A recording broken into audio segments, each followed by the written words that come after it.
हम आपने अक्सर अपने जीवन में इस बात को स्वीकार करते भी हैं और स्वीकार करना भी है कि हम आपने अक्सर देखा होगा कि बीज बिना आवाज़ के वो अपना एक पेड़ की शक्ल ले लेते हैं या एक वृक्ष की शक्ल ले लेते हैं और उसमें कोई आवाज़ नहीं होती है। लेकिन विनाश बड़ा पेड़ जो होता है उसके अंदर बहुत सारी आवाज़ होती है और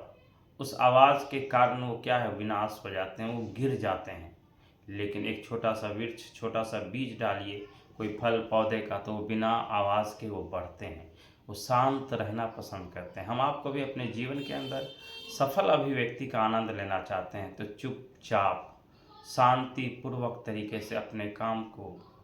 संकल्पित होकर करें, निष्ठावान होकर के करें, ईमानदार होकर करें। अगर इस काम को हम आप ईमानदार होकर करेंगे तो हम आपके जीवन का हर काम स्वीकार्य होगा और हम आप अपने सफल अभिव्यक्ति का आनंद भी ले पाएंगे। इसलिए हम आपको भी चाहिए कि अपने जीवन के अंदर सफल अभिव्यक्ति का आनंद लेना चाहते हैं तो सब आगे बढ़ना चाहते हैं तो चुपचाप अपने काम में मग्न रहें, लीन हो जाएं। कौन मेरे बारे में क्या बोलता है, कौन क्या कहता है, उससे कोई फ़र्क नहीं पड़ता है। मुझे इस बात से फ़र्क पड़ना चाहिए कि मुझे हर दिन प्रयासरत रहना है, हर दिन नए मुद्दे और चुनौतियों को स्वीकार करके अपने जीवन को आनंददायी बनाना है और लोगों को जो हम आपसे कष्ट है उस कष्ट भरे जीवन को,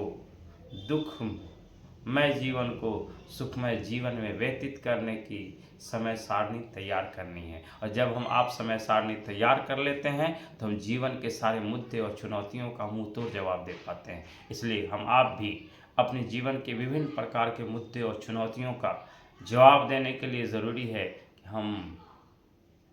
इतनी शक्ति हमें देना दाता कि मन का विश्वास कमज़ोर होना। तो हम आपको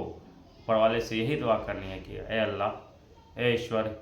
मुझे इतना ताकत दे, इतनी हिम्मत दे कि हम अपने जीवन के विभिन्न प्रकार के मुद्दे और चुनौतियों को स्वीकार करते हुए आगे बढ़ते रहें और हम आपके जीवन में जितनी सारी बाधाएं आए वो बाधाएं भी हम आपके लिए आसान हो जाए। इसलिए हम अपने जीवन के विभिन्न प्रकार के मुद्दे और चुनौतियों को स्वीकार करते हुए, विभिन्न बाधाओं को पाटते हुए हमें आगे बढ़ना है और सफलता के मूल मंत्र को अपने जीवन में लागू करना है, जिसके मार्ग पर चल करके आपके मानने वाले, आपके जानने वाले और आपको आदर्श मानने वाले आदर्श श्रेणी में आपका नाम लेते रहें। धन्यवाद। अब